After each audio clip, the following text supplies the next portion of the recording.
E aí, pessoal, como é que vocês estão? Sejam todos super bem-vindos a esse novo formato de conversa aqui no LinkedIn. Adriana falando, para mim é um prazer ter todo mundo aqui. Estou dando um tempinho aqui para o pessoal ir chegando. Quem for chegando pode mandar uma mensagem dizendo de onde está ouvindo essa conversa. Estou bem animado, acho que vai ser uma conversa bem divertida. Monique, seja super bem-vinda. Bianca, meu grande amigo aí, Ricardo Fará, pessoas incríveis aqui assistindo com a gente, então acho que vai ser uma cocriação das boas. Olha a Luísa aí, que acabou de tentar me ajudar a fazer a gente transmitir esse papo pelo YouTube, mas não deu certo. É, Flávio Zorzeto, bom, o papo vai ser muito bom, com certeza. Tem muita gente boa aqui. Para começar esse papo, até por uma belíssima recomendação da minha irmã, eu quero começar me audio descrevendo. Eu sou um homem cisgênero, tenho 47 anos, estou com a pele um pouco bronzeada, o cabelo curto, grisalho, estou usando uma camiseta cinza, um óculos laranja e meu fundo aqui está um pouquinho desfocado. Então, queria contar um pouquinho para vocês sobre de onde vem a ideia desse papo. Isso é algo que eu venho pensando desde o ano passado, quando eu estava fazendo as conversas junto com a Maria Clara Lopes e com o Clínio Bagatini, né, os papos da Plural. E a ideia é desmistificar um pouco a IA. Né? Eu me dou conta que muito se fala, tem muito hype em torno da IA, e isso, no final das contas, acaba afastando as pessoas. Então, a ideia é trazer pessoas relevantes dentro desse mercado ou que usem essa tecnologia de alguma forma, para que a gente tenha boas conversas, né? Conversas abertas, onde todos vocês que estão assistindo são participantes, vocês não são só espectadores. Então, a forma de vocês interagirem com a conversa é através dos comentários, ou seja, podendo colocar perguntas, dúvidas, enfim, o que vocês quiserem colocar, comentários. A ideia é que é menos sobre verdades absolutas e muito mais sobre inconclusões, né? Então, hoje eu tenho, para começar esse programa, né, o IAI, IA, eu tenho um prazer enorme de poder chamar uma pessoa que é muito querida para mim, que eu já conheço há muito tempo, ela também me conhece há muito tempo, que é minha irmã. Então, vou chamá-la aqui para o palco para dar as boas-vindas. Olha ela aí. Seja super bem-vinda ao IAI IA, Alexandra. Estou muito feliz de ter você com a gente. É a primeira vez que a gente faz alguma coisa desse tipo juntos, então tenho certeza que vai ser um papo super animado. Vou te pedir para você me contar um pouquinho de você, mas eu não quero saber só da Alexandra psicóloga, eu também quero que você conte um pouco para as pessoas sobre quem é o ser humano, né, por trás da capa de psicóloga. Então, te passo a bola e vamos lá. Bom, primeiro vou começar minha áudio descrevendo. Sou Alexandra, uma mulher branca, estou com um vestido azul, tenho cabelos grisalhos na altura dos ombros, uso óculos, sou uma mulher cisgênero, sou mãe da Flora e da Sol, que por acaso são sobrinhas do Adriano, sou filha do Constantino, sou filha da Cristina, que por acaso são o pai e a mãe do Adriano, e casada com o Marcelo. Esse ano a gente vai fazer 25 anos de casada. Sou psicóloga, sou coordenadora do Laboratório Afetar na Universidade do Estado do Rio de Janeiro, a primeira universidade a implantar as ações afirmativas no Brasil. Eu gosto sempre de dizer isso, não exatamente porque me parece que esse seja um mérito da UERJ, mas porque me parece que esse é um mérito dos movimentos sociais que repercutiram para a UERJ. E eu acho super bom a gente lembrar que tem um território onde isso já acontece há 20 anos. Além disso, sou diretora técnico-científica da Associação Brasileira de Gestalterapia, Sou doutora, sou pós-doutora, mas essas coisas são menos importantes, porque os títulos pouco contam sobre como é que eu lido com isso. O que mais conta de como eu lido com isso é a minha singularidade, a minha experiência de vida, os encontros, os desencontros, os sucessos e os fracassos, né, de uma vida. Sou uma pessoa em tratamento de câncer de mama e melanoma, e isso é sempre um dado importante. Ontem foi Dia Mundial, né, do combate ao câncer. Eu tenho lá minhas questões com a palavra combate, mas esse é outro papo. Estou muito contente de estar aqui com o Adrián, que quando era pequenininho me dizia, me dá a mãozinha, e agora estamos aqui de mãozinha dada. Boa, boa, boa. A felicidade é imensa aqui do meu lado também, e tenho certeza que vai ser uma conversa para lá de animada. Então, eu queria começar essa conversa te fazendo uma pergunta, e, de novo, todos que estão assistindo são super bem-vindos a contribuir com perguntas também.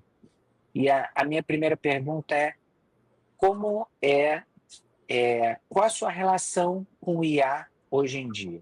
Né? Ou seja, o que você usa, o que você não usa, o que você está achando disso tudo que está acontecendo com relação ao IA nos dias de hoje? Bom, vou começar contando que eu conheci a IA por sua causa, né? Porque meu irmão chegou lá em casa, num almoço de domingo, falando, gente, vocês viram esse negócio? E aí ele começou a fazer toda a conversa, e aí eu fui ficando curiosa, fui mexendo.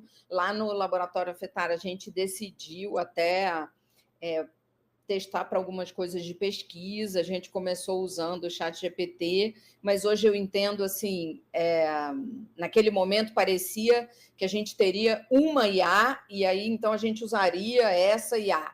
E hoje eu já entendo que a gente vai usando IAs a depender daquilo que a gente quer fazer, né? Então, se eu vou traduzir, eu vou usar um tipo de IA, se eu vou usar para referências, eu vou usar outro, e assim por diante. A minha curiosidade começou também a partir da pesquisa. A gente faz muita pesquisa no Laboratório Afetar, a gente trabalha com marcadores sociais da diferença, traduzindo isso em miúdos, assim, a gente trabalha com as dimensões de raça, com as dimensões de gênero, deficiência, idade, capacidade, enfim. A gente vai trabalhando com todos esses elementos e desenvolvendo pesquisa nesse cenário. O primeiro teste que eu fiz com a IA foi escolher o livro da Grada Quilomba, Memórias da Plantação, que era um livro que a gente tinha acabado de ler, que eu conhecia bem, e coloquei lá no ChatGPT e falei, tá aqui, olha, esse material, você poderia fazer um resumo para mim das ideias principais, e foi bastante satisfatório, ok, né? Naquele momento não estava claro para mim a importância de utilizar um prompt, então eu comecei assim essa conversa, né? Partindo do princípio que eu podia prescindir de dizer para a IA o que eu quero dela, e hoje eu entendo que, pelo contrário, é importante que eu consiga dizer o que eu quero dela para que ela performe melhor. Aprendi com o Adrián, ele me ensinou, ele disse que eu estava errando nisso, eu consertei. E o ChatGPT me deu um bom resumo, só que ele inventou coisas e autores. Só que ele inventa com uma propriedade tão boa, assim, vou dizer assim, ele é eloquente na invenção. E aí chegou um momento eu falei, mas a Grada Quilomba não cita esses autores. E aí é onde eu começo a entender que o mais interessante na IA é menos sobre o que ela me dá e mais sobre como é que eu me articulo a ela. Como é que eu e ela fazemos uma lógica de contágio? Como é que ela me contagia e como é que eu contagio ela? Isso tem a ver com pensar essa dimensão do humano e do não humano, não como duas dimensões absolutamente separadas, mas como dimensões que, quando se articulam, né, elas vão trabalhando na criação e na invenção de mundos. O grande problema não é que ela invente errado. O grande problema é que, nesse processo de invenção, a gente não possa ter crivo. Aí é um perigão, né? Imagina, inventar sem crivo não presta. Tem que ter crivo. Quem é que vai dar a dimensão do crivo? Somos nós.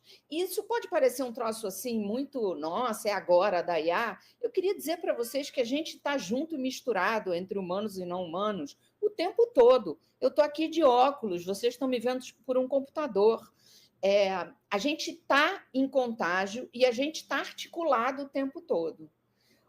Pensar as questões de IA, para mim, hoje, é pensar a partir da produção de efeitos.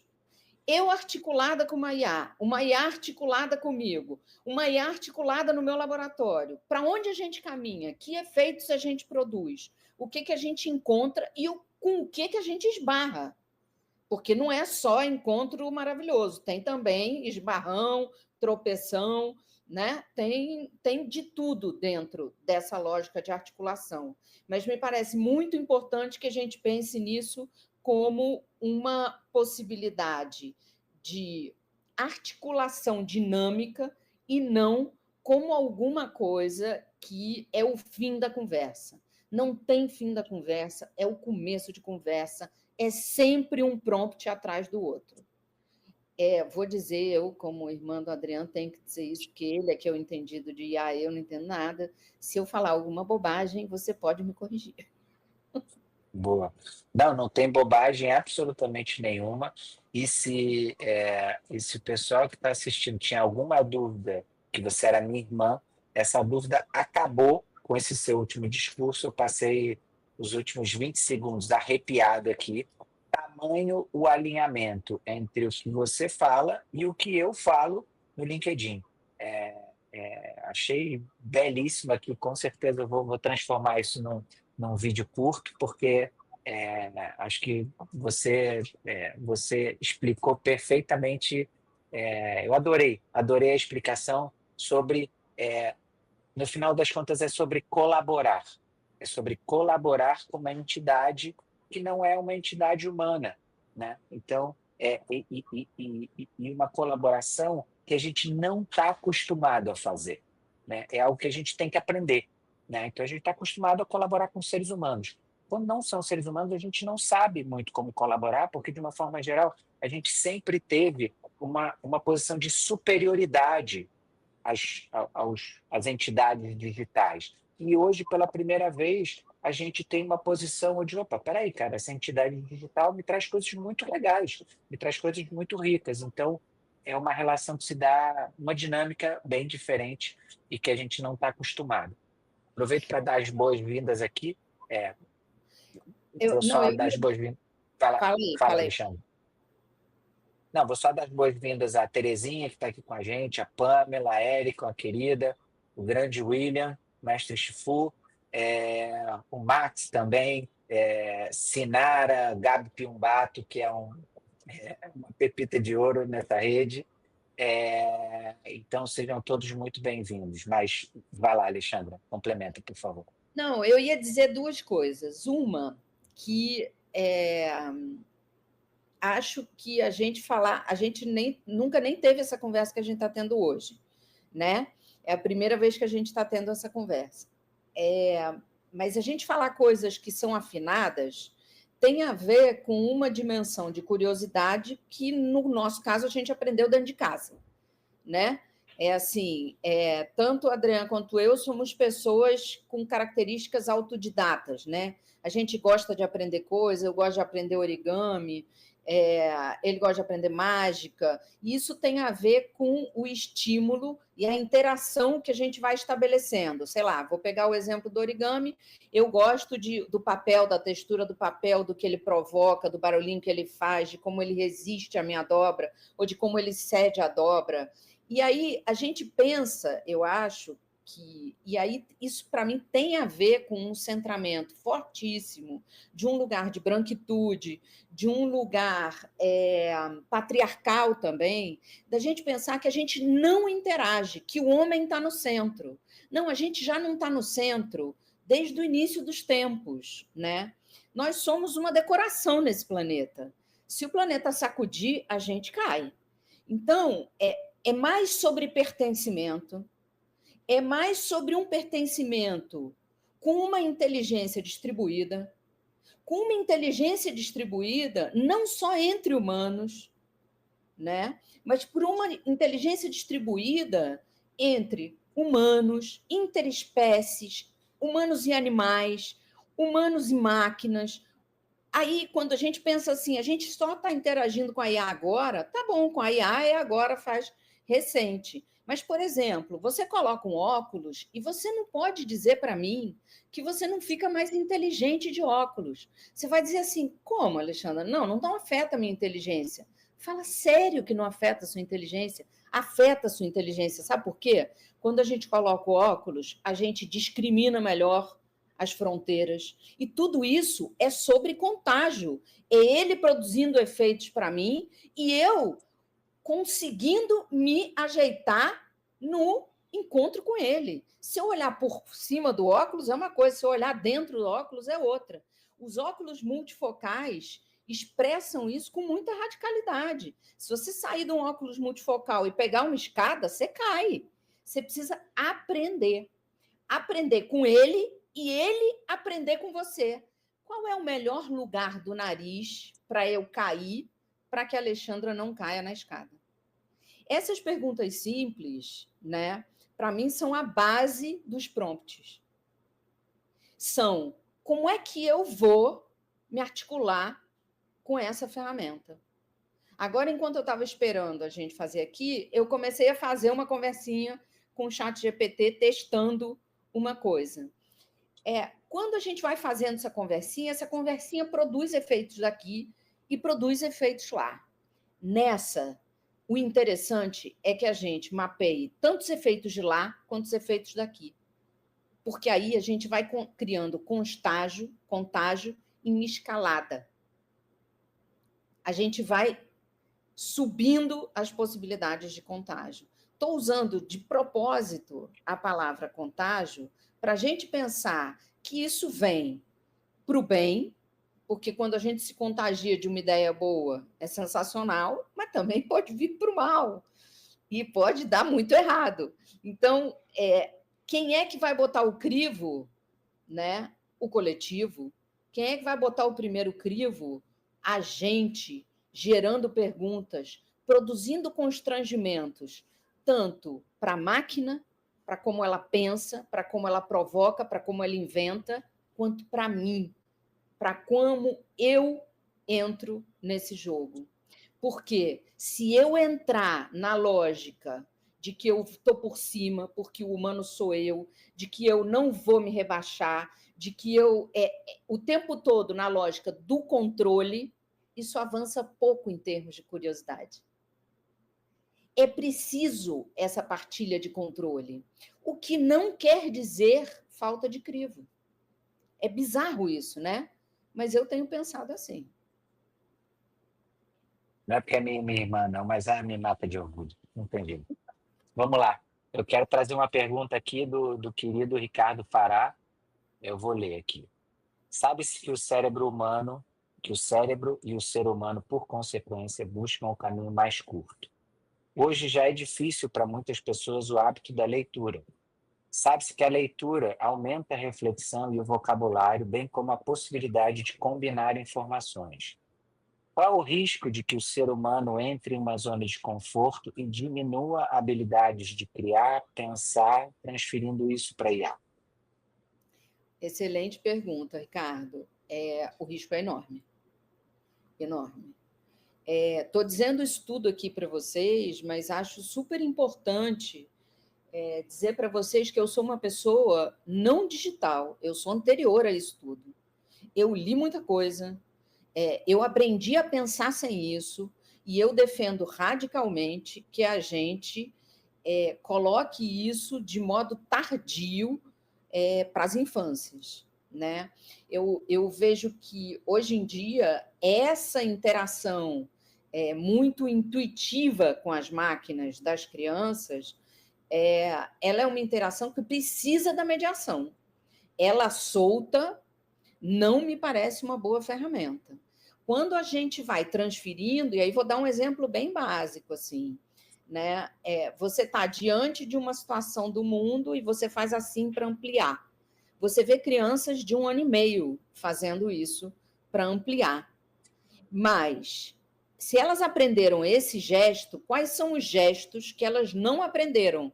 Como, por exemplo, tentar ampliar uma folha e não cheirar a folha. Tentar ampliar uma folha e não amassar a folha. Ver o cheiro, ver a textura, ver se espeta, ver se não espeta. Isso está reduzindo o quê? Isso está reduzindo a curiosidade. Isso é extremamente preocupante. Eu acho que a IA ela está aí como uma ferramenta, como alguma coisa que a gente vai poder se articular, vai poder se contagiar mutuamente. Eu adoro, por exemplo, pedir para a IA formatar na ABNT as minhas referências bibliográficas. Sinceramente, eu até gosto de entender por que elas são arrumadas desse jeito, mas acho sensacional ela fazer isso. Mas eu não quero que a IA me explique a experiência de estar embaixo de uma árvore. Eu quero estar embaixo de uma árvore. E eu conto para ela como é que é essa experiência. E eu conto para ela utilizando uma lógica de contágio que passa também por vocalizar aquilo que a árvore está me contando. E eu não estou dizendo com isso uma coisa misteriosa, estou dizendo com isso que quando a gente está diante da ciência, as árvores vão contar um bocado de coisas. Elas são seres inteligentes, elas distribuem coisas no mundo. E quanto mais a gente se articula a elas, mais inteligente a gente fica também. Agora, isso não é equivalente a uma interface com IA. A IA precisa entrar na composição, mas na substituição, eu não sei, não. Acho pobre. Na verdade, eu acho empobrecedor, reducionista. Eu acho que a gente pode mais juntos do que separados, nesse caso. Muito bom. Estou quase me perdendo aqui nas perguntas de tanto que eu estou gostando de te ouvir falar.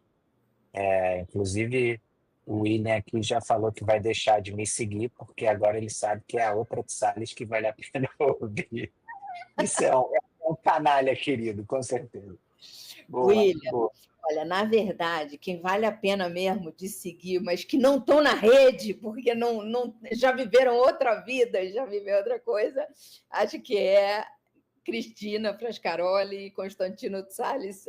Se tem alguém para quem a gente tem que agradecer, o Adriano e eu somos duas pessoas privilegiadas nesse sentido. Assim, um pai físico, uma mãe psicóloga, não podia dar em outra coisa.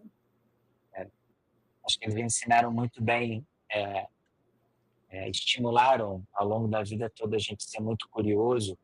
E uma coisa que eu sempre digo é que eu acho que eles ensinaram muito que o mundo é do jeito que ele é, porque alguém foi lá e fez, e que isso não é estático, isso é dinâmico. E depende da gente ir lá tomar posse, né? Ou seja, querer rabiscar do nosso jeito para que ele tome um outro rumo. Então, com certeza que fica um super agradecimento aos dois, que são duas feras. Vamos lá, eu tenho mais uma pergunta aqui. Se de fato, né, uma coisa que muito se diz é sobre uma IA que acaba com os empregos, e etc. e tal, e rouba o trabalho de todo mundo, se de fato isso acontecesse, qual é o lugar do ser humano no mundo? Quer dizer, qual passa a ser o papel do ser humano no mundo? O que você acha disso? Eu diria que vale muito a pena a gente pensar que talvez a nossa humanidade possa trazer uma dimensão de pertencimento e não só de substituição. Que a lógica que a gente use não seja só uma lógica de acúmulo e capacidade, mas que seja uma lógica de pertencimento. O que cria mais pertencimento? O que faz com que a gente possa seguir juntos? O que faz com que a gente possa seguir juntos, aprendendo neste mundo, neste tempo? Eu acho que a gente já está vivendo isso, muitos empregos e muitas funcionalidades vão sendo substituídas, né? a substituição tem uma parcela de responsabilidade, mas substituição não gera pertencimento, né? Porque a gente está, primeiro, falando de uma lógica orgânica e de uma lógica inorgânica, só para dizer um primeiro ponto aí, assim. A gente é feito de carbono e as IAs estão feitas de silício, sei lá, entendeu? São outros químicos que estão atuando ali, o que significa que são outras ligações que a gente vai estabelecendo com o mundo. Mais do que substituir, é um pouco que pontos de encontro a gente vai ter, do que é possível abrir mão, e acho que tem umas coisas que a gente pode abrir mão, e vai ser bom se a gente abrir mão. Sei lá, é bom que a gente tenha máquinas que possam dar com precisão a temperatura, e isso é extremamente rico quando você tem que conter um processo de criogenia num bebê recém-nascido que teve asfixia. A gente nunca vai conseguir fazer isso com um máximo de precisão, sem exaustão. A máquina tem mais chance com isso. Vamos se articular a isso. Agora, qual é a melhor temperatura? Em que momento a gente, então, liga a máquina ou desliga a máquina? O que a gente está percebendo na atmosfera? O que pertence àquilo que está acontecendo ali?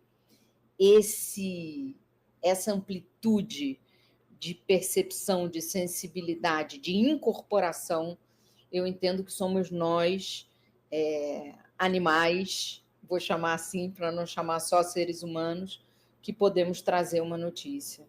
Um cachorro pode dar um sinal, né, mais cedo sobre um incidente que vai acontecer, porque ele escutou alguma coisa e ele já anuncia.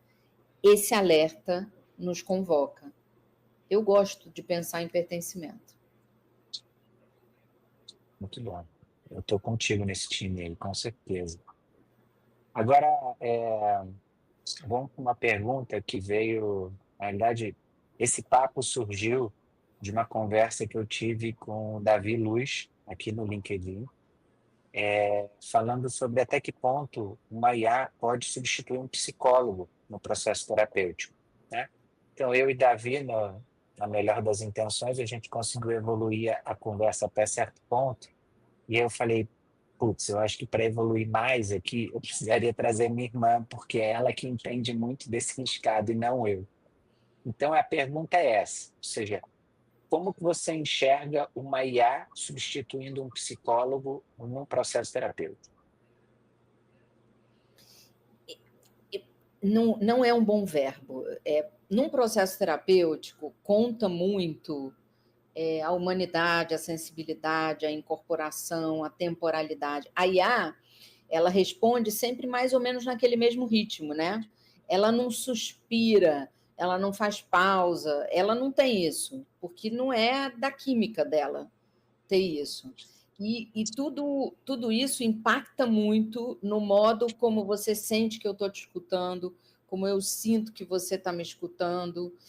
Esse é um dos grandes problemas, por exemplo, de quando a gente está falando de cara para um computador. É um aprendizado a gente falar de cara para um computador sem ter ninguém ali. Essa interface, ela faz uma diferença, né? Então, eu não acho que a gente pode pensar numa IA substituindo um psicólogo, uma psicóloga, um psicólogo. Mas eu acho que a gente pode pensar numa IA como alguma ferramenta até que conduz para uma chegada mais ágil até esse profissional. A gente pode pensar na IA, eu posso, por exemplo, pensar na possibilidade de discutir algumas questões com a IA e ver o que ela me traz como aporte, porque a capacidade dela de vasculhar o conhecimento, né, e trazer possibilidades é grande, então vamos usar isso. Eu não sei tudo, né, mas eu vou com um tanto de crivo, e aí é fundamental que a gente tenha aprendido isso nos livros, vou chamar assim, né? Que a gente tenha aprendido a ler a psicologia, porque fazendo um teste aqui de 5 minutos, Eu falei, e se você fosse atuar como uma psicóloga, né? Como é que você, então, que elementos você utilizaria? E aí ela me responde, eu uso isso, isso, isso e isso. E ela junta coisas que não são juntáveis, teoricamente. Ela não sabe disso, mas eu sei. Então, eu preciso saber escutá-la com isso em mente. Eu vi agora há pouquinho que alguém falou, ela é não verbal, não é isso? Não sei se eu li qual é. Sim. Mas Peraí, desculpa, peraí. Aqui. a IA não tem o não verbal, exato. É isso. É isso, Bianca. A IA não tem o não verbal, a IA não tem temperatura, a IA não tem entonação. E faz muita diferença a entonação. Muitas vezes, quando eu quero treinar, né, a possibilidade de psicólogos que estão em processo de formação, deles aprenderem, né, a atender, eu faço um exercício de suprimir canais. Né? Eu proponho para eles que eles vendem os olhos e que eles não podem falar palavras. Eles vão atender uma pessoa, essa pessoa só vai dizer blá, blá, blá, e eles só vão responder blá, blá, blá. A única coisa que se mantém aí é que eles estão próximos, sentados, um próximo do outro, que a entonação está preservada, a temporalidade da fala está preservada, mas não tem conteúdo. Todas as vezes que eu fiz esse exercício, todas as vezes, eu pedia que a pessoa que estivesse sendo atendida falasse em blá, blá, blá a verdade. O que ela quer falar. Como é blá, blá, blá, não tem nenhum problema de sigilo, porque eu não vou pedir depois para acontecer uma tradução. Nesse momento, quando as pessoas vão falando de verdade o que está acontecendo com elas, quem está atendendo vai escutando, sem o conteúdo, o que está acontecendo com elas. A IA não consegue fazer isso.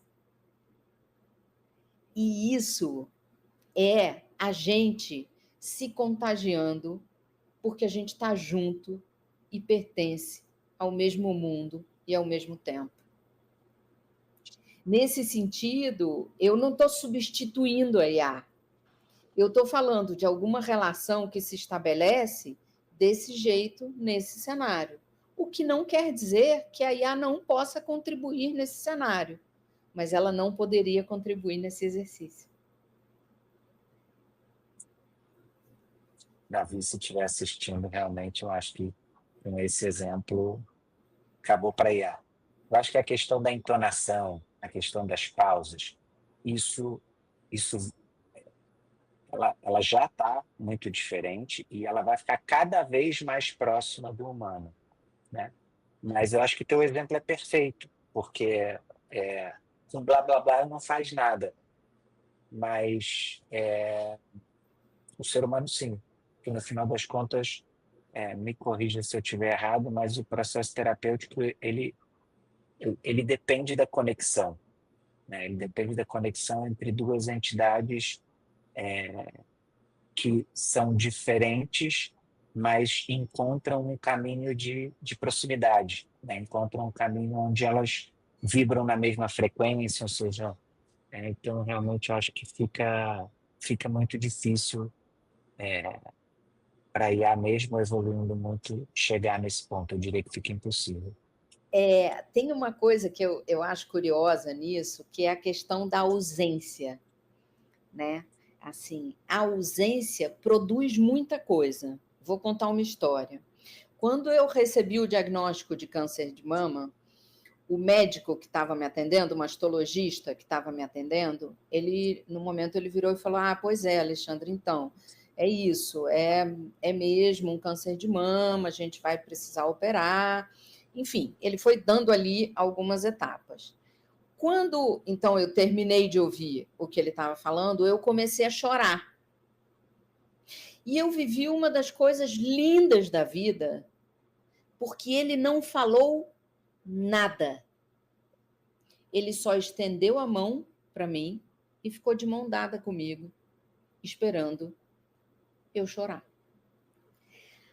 Essa ausência produziu uma presença gigante.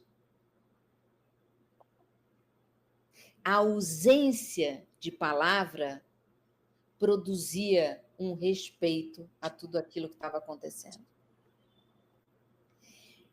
Quando eu acabei de chorar, aí eu comecei a falar e fazer perguntas. E ele foi devagar me respondendo essas perguntas.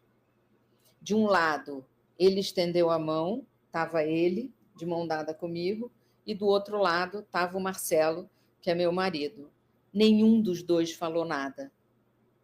Essa história é uma das coisas que me parece um exemplo claro e concreto, óbvio, evidente, de que são também a partir das faltas e das ausências que a gente vai construindo articulações possíveis, articulações respeitosas, articulações capazes de nos levar com coragem para seguir adiante. Então, eu não consigo pensar uma conversa ainda, por mais que a IA entenda. Por exemplo, ela me diz assim: pode ser muito difícil isso, mas eu leio sabendo que ela é uma máquina, então, mesmo que ela me fale com voz fofa e que bote uma Alexandra com cara de. Entendeu? Ainda assim, eu sei que é uma máquina e que isso não produz nela o que produz em mim. Essa zona de partilha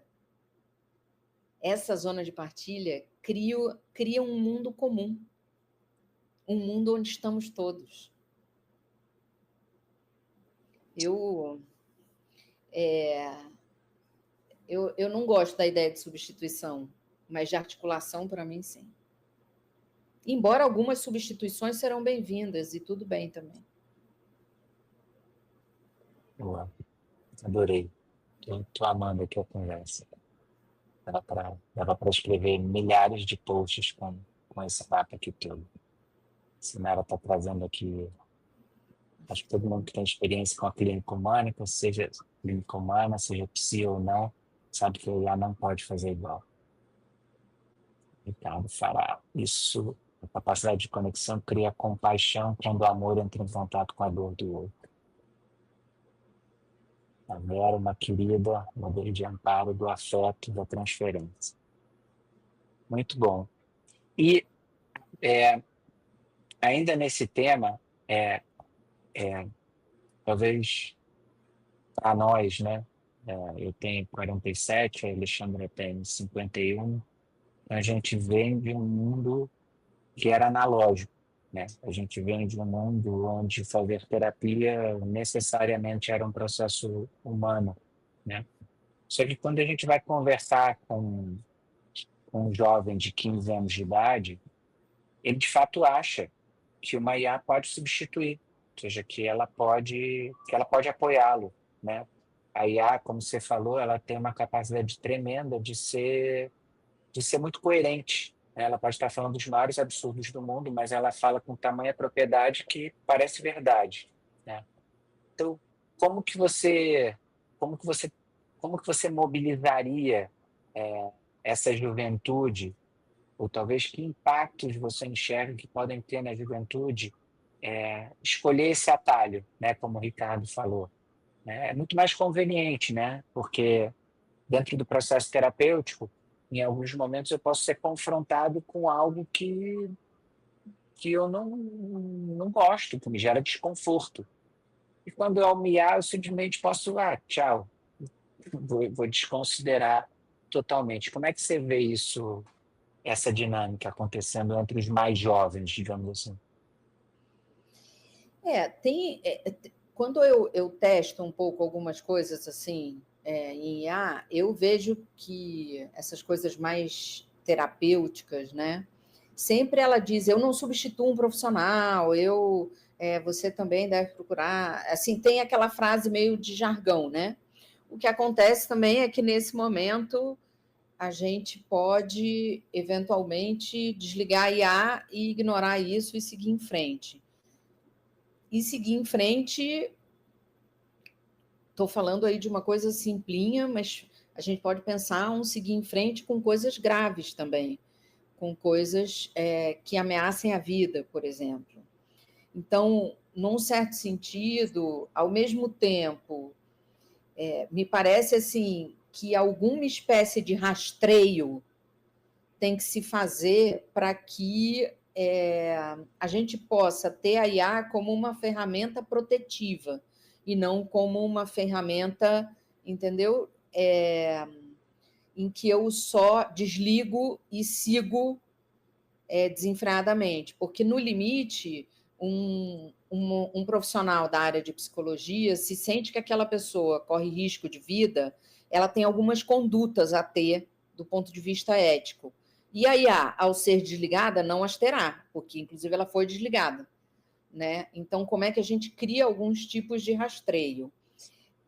Me parece que, de um lado, isso, mas do outro lado, eu acho que a gente precisa ir aos poucos, e essa é uma tarefa que eu diria que é nossa, dos analógicos, dos old school, sabe? Assim, de alguma forma, sustentar que os jovens de hoje possam pensar, que eles possam seguir curiosos, que eles possam estranhar alguma coisa que está acontecendo ali naquela interface com a IA. Que eles possam suspeitar se eles estão muito sozinhos demais, ou só com a IA, ou só virtualizando todas as relações, o que é que pode estar acontecendo ali?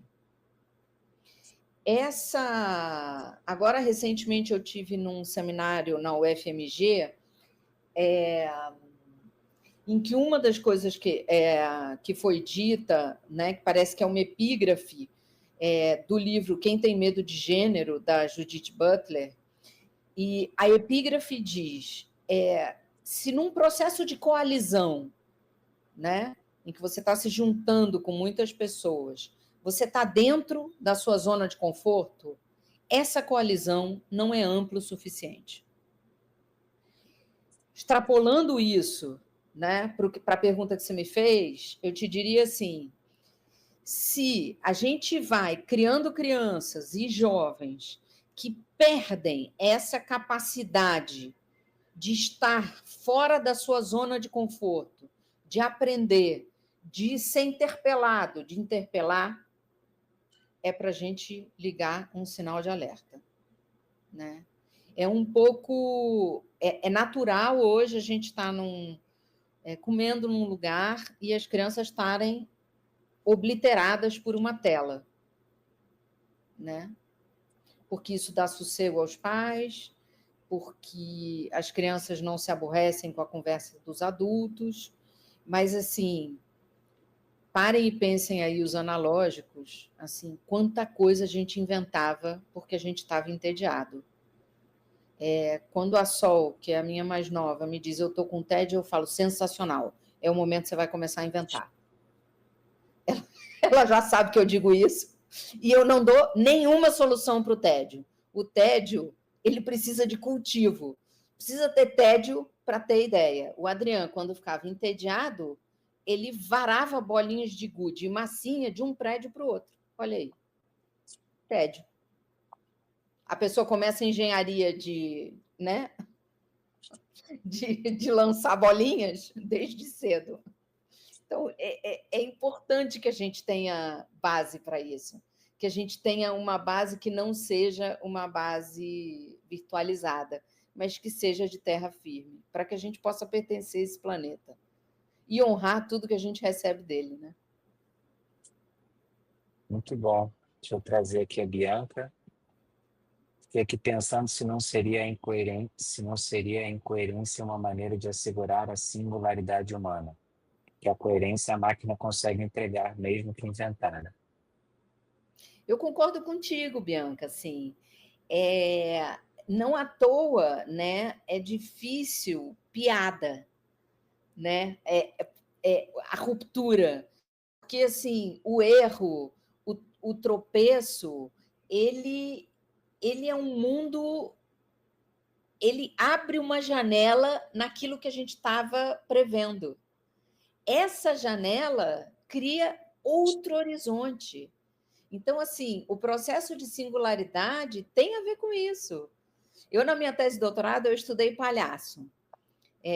Hoje eu gosto de dizer que estudei palhaçaria, né? Porque acho que é importante a gente guardar aí as dimensões de gênero também nesse processo.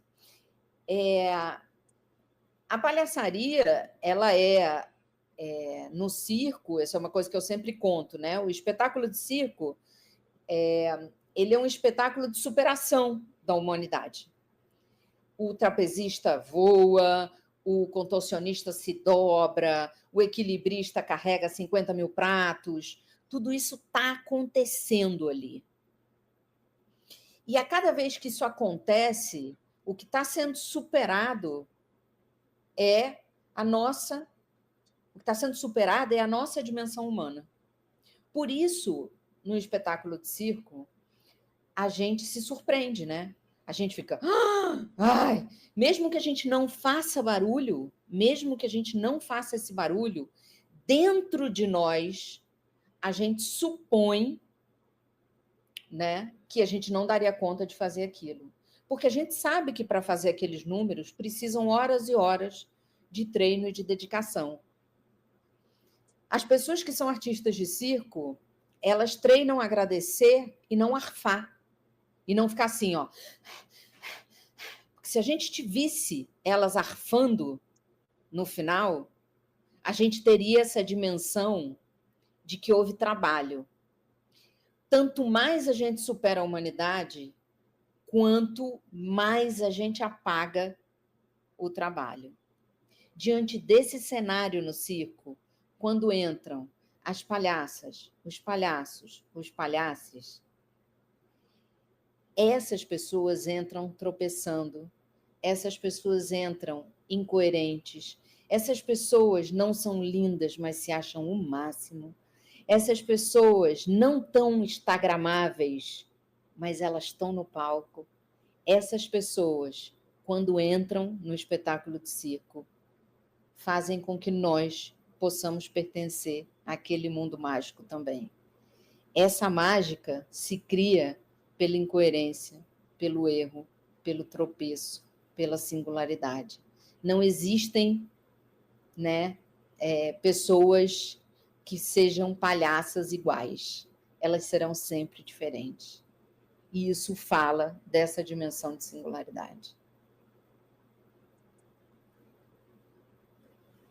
Eu não sei se eu sou o único aqui, mas eu acho que o povo está gostando da conversa, porque vou te falar, os comentários aqui eu não consigo nem dar conta de acompanhar os comentários, porque são muitos, então o pessoal está gostando. A Erika falou aqui um pouquinho do tédio também, maiores invenções da humanidade, provavelmente nasceram em função do tédio.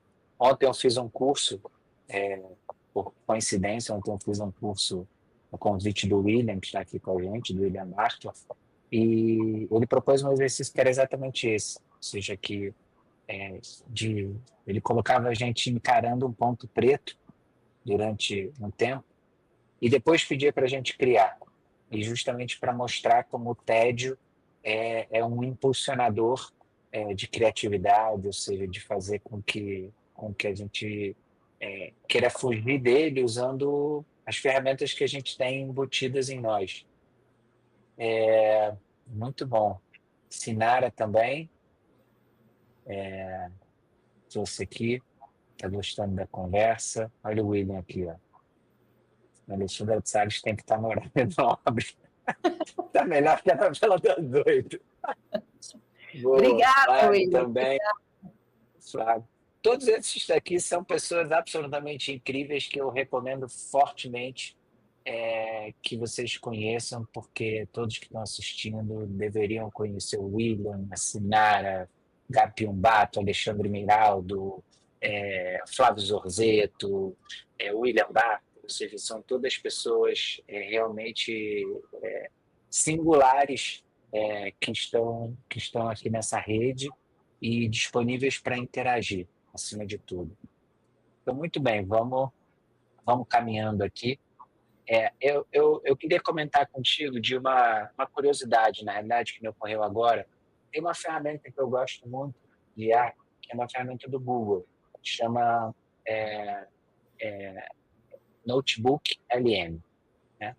E o que o Notebook LM faz é você poder fazer o upload para ele de muitos documentos, né? De muitos documentos que poderiam ser muitas conversas.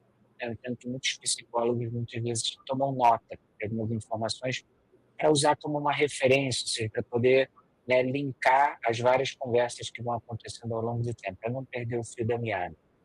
Então, o Notebook LM é uma ferramenta que permite você fazer isso. Se você pudesse transcrever uma sessão de terapia, e você fosse acumulando ela dentro do Notebook LM, você teria ali uma ferramenta muito poderosa, até porque ela não alucina, né? Ela se mantém exatamente naquele contexto que você trouxe para ela, e poderia ser uma ferramenta, um apoio, né? Não uma substituição, mas um apoio muito rico para que a pessoa e o próprio terapeuta pudessem explorar a sua curiosidade indo além do que a memória é capaz, né? Ou seja, alguém que reuniu isso tudo e que você pode fazer perguntas, e perguntar para ela que padrões você enxerga nessas várias conversas. Como é que você enxergaria uma ferramenta dessa apoiando o processo terapêutico? Você acha que seria algo rico, tanto para o terapeuta quanto para o paciente? Acho sim, pode ser interessante. Tem nos trabalhos de abordagem sistêmica, que são aqueles atendimentos muitas vezes familiares, né, ou de grupos, enfim. Você tem, por exemplo, uma das coisas que se faz, você tem uma equipe reflexiva, né? Estou eu aqui atendendo uma família, né? E tem 2 ou 3 pessoas sentadas ali, às vezes atrás de um espelho, às vezes na frente, tudo de modo consentido, a família sabe e tal, está todo mundo ciente de tudo no processo. Não isso é feito de modo absolutamente preservando o sigilo, né? Mesmo as pessoas que estão ali do outro lado, elas estão conduzidas pelo código de ética. E essas pessoas, então, num determinado momento da sessão, eu que estou ali conduzindo com a família, posso dizer para essa equipe reflexiva: a gente queria ouvir vocês agora, certo? E essa equipe reflexiva vai devolver para a cena terapêutica o que ouviu, o que se lembrou. Ah, sessão passada vocês tinham falado isso, agora vocês falaram de novo. Enfim, coisas muito assim. Eu imagino, né, até porque é um lugar muito circunscrito, esse da equipe reflexiva, claro que a sensibilidade joga um papel gigante aí, mas se a gente for pensar só num link de conteúdo por conteúdo, né, nessa IA, linkando a partir de conteúdos ou a partir de palavras, por exemplo, que estão sendo utilizadas e reutilizadas, podem aparecer inputs interessantes para a gente refletir, para a gente pensar. Então, não penso isso como uma ferramenta que não pode ser utilizada. Claro que isso precisa se construir um ambiente, um setting, sabe? Um ambiente terapêutico que permita isso, que a pessoa também sinta que essas informações estão seguras, porque tem todo um medo, né? Em torno o sigilo que esteja dentro de mim, né? E que não esteja na rede. Para muitas pessoas isso é alguma coisa muito importante. Essa foi uma das preocupações que eu tive, por exemplo, com os dados de pesquisa no laboratório Afetar. Eu queria ter certeza que esses dados não circulariam na rede. Por exemplo, eu não autorizo para que ele aprenda comigo, porque são dados sigilosos e eu quero que sejam tratados de um modo específico. Então, enfim, todas essas coisas exigiriam que a gente amadurecesse um setting. Eu diria, eu nem estou exatamente nessa área, mas eu diria para vocês assim que já já a gente na psicologia vai começar a testar essas coisas. Eu não vejo isso como uma coisa ruim, né? Eu acho que a gente precisa fazer pesquisa para poder entender como é que vai lidar. Não, e fazer pesquisa requer curiosidade. Eu não posso dizer de cara que é bom, também não vou dizer que é ruim.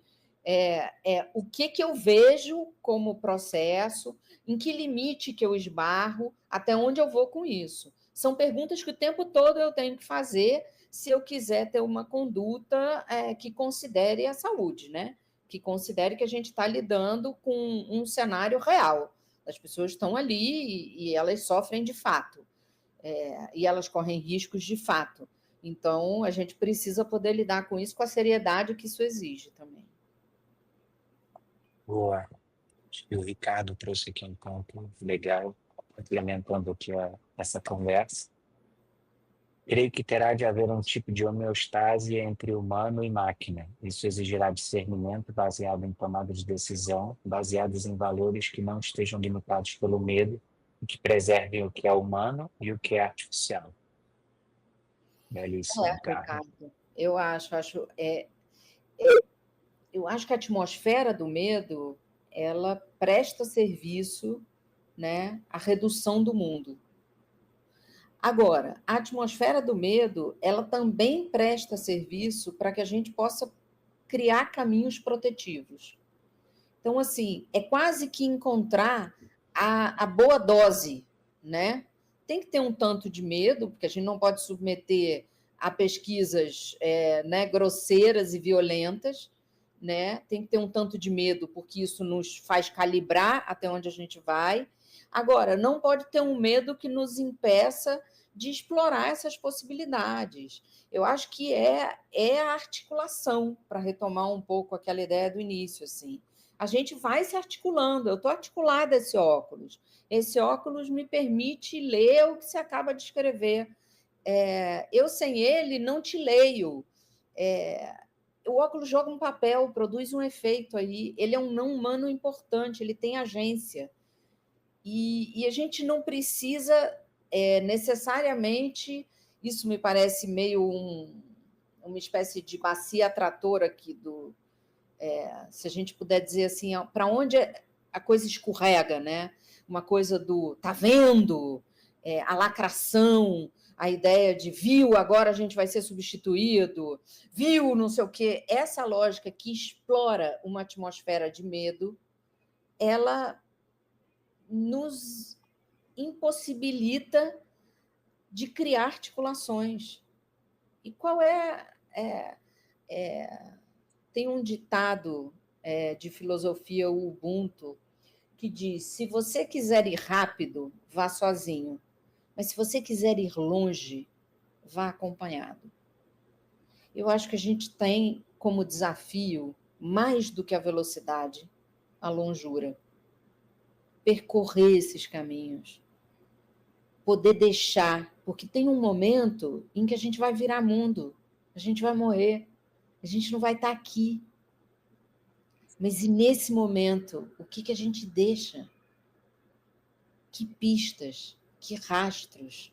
Como é que a gente, então, alimenta isso que já não é para nós, mas que estará aí? É sobre articulação, é sobre estar junto.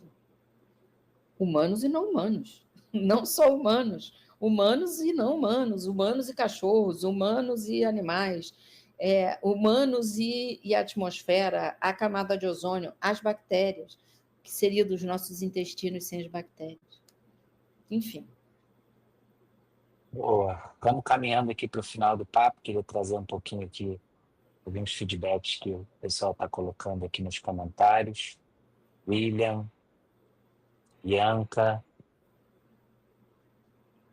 Terezinha, querida Vera aí, uma amiga. Vou dizer uma coisa, Terezinha, essa Terezinha é a Terezinha que trouxe a gestalterapia para o Rio de Janeiro junto com a Mami. Seja super bem-vinda aqui, Terezinha. Gisele M, Sinara, o Ricardo escreveu, querido. Estou com dor de sair agora, agradeço o convite, foi um prazer interagir com todos especial com a Alexandre. Eu já vi que trata-se de irmão, ou seja, bem de família. Um abraço carinhoso e coletivo. Obrigado, Ricardo. Obrigada. Boa. Bom, eu queria trazer uma última pergunta para a gente encerrar. Vou ver se tem alguma aqui. José também trouxe um comentário. Como envolvemos humanos em diversidade, seja de gênero, raça, econômica, a visão holística é a base da nossa humanidade. Assim, esta era será de grande transformações e grandes pessoas como vocês precisam estar na abertura das mentes. Obrigada. E a pergunta que eu queria trazer é o seguinte: se de fato, confesso que eu roubei essa pergunta de um podcast lá de fora, mas eu achei bem interessante, que é quando se fala sobre uma inteligência artificial geral, né? Uma inteligência artificial que sabe tudo, que é capaz de tudo, enfim. Se de fato ela um dia existir, que pergunta você faria para ela?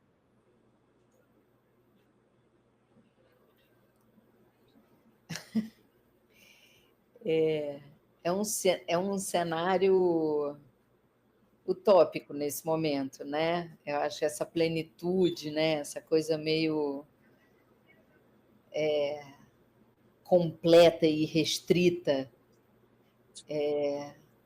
ela para mim ela é uma utopia que eu na verdade nem desejo tanto, porque me parece mais interessante que a gente possa pensar em multiplicidade do que em, sabe, em grande modelo, né? Porque eu acho que nessas proposições de grandes modelos a gente perde a dimensão de limite. E limite é alguma coisa que nos ensina muito o tempo todo, tanto no sentido daquilo que eu atravesso, quanto no sentido daquilo que eu recuo. Se existisse essa IA super, ultra, mega plus potente para todos os lados e tudo mais, talvez eu perguntasse para ela como é que a gente vai seguir junto. Talvez eu fizesse perguntas muito basais assim. Como é que a gente vai cuidar disso tudo que a gente precisa de cuidar junto? Você conhece essa palavra, junto? É uma Muito resposta bom. boa, mas é a resposta que me ocorre. Assim, Não, é, é uma pergunta num cenário hipotético, então não tem certo nem errado, e tem a pergunta que você quer fazer, e eu achei a pergunta muito boa, né? A pergunta não poderia ser mais humana do que essa, no final das contas. porque fala de interdependência, né? Fala Claro, assim, para que eu esteja aqui, alguém teve que apostar em mim. Não só alguém, mas alguém, né? E o tempo todo, para que a gente possa seguir. A gente começa assim e a gente termina assim com sorte. Né? Num cenário de interdependência, de troca, enfim. É um pouco a gente garantir que, mesmo nessa IA superpotente, a possibilidade de troca, de cooperação, de colaborar, né, permaneça. muito bom, adorei. Vou só incluir aqui o comentário que a Monique trouxe. Muito, muito importante tudo isso que vocês trouxeram. Como professora, entendo que preciso levar a discussão sobre como usar com ética e de maneira formativa a IA. Que é fato, nossos alunos e alunos vão usar de qualquer jeito. Nós podemos estar juntos pensando nisso tudo. Muito bom. Bom, Verdade, Mônica. E tem uma coisa que eu acho importante, assim, às vezes a IA na universidade, ela entra meio mal entrada, assim, ela entra por uma porta ruim, que é uma porta, assim, de copiar trabalho, de fazer umas coisas assim, e eu acho que a gente precisa começar a trazer isso para uma cena de debate, para pensar essas possibilidades múltiplas que estão aí e que não são de segundo escalão, mas são de colaboração mesmo. muito bom. Bom, é, queria super agradecer você estar aqui hoje, Alexandra. É, Se não bastasse todo o orgulho que eu tenho em você,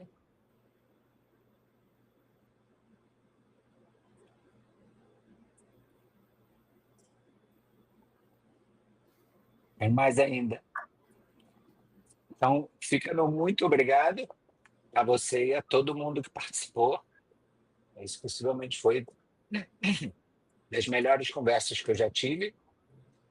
E que venham as próximas, porque a barra está alta, e com certeza a gente vai fazer de tudo para os papos continuarem animados desse jeito. Então fica aqui um beijo grande, amo você e muito obrigado a todo mundo. Tá bom? Tchau, gente. Valeu. Muito obrigada, Suti. Eu te amo muito, meu amor. Sempre.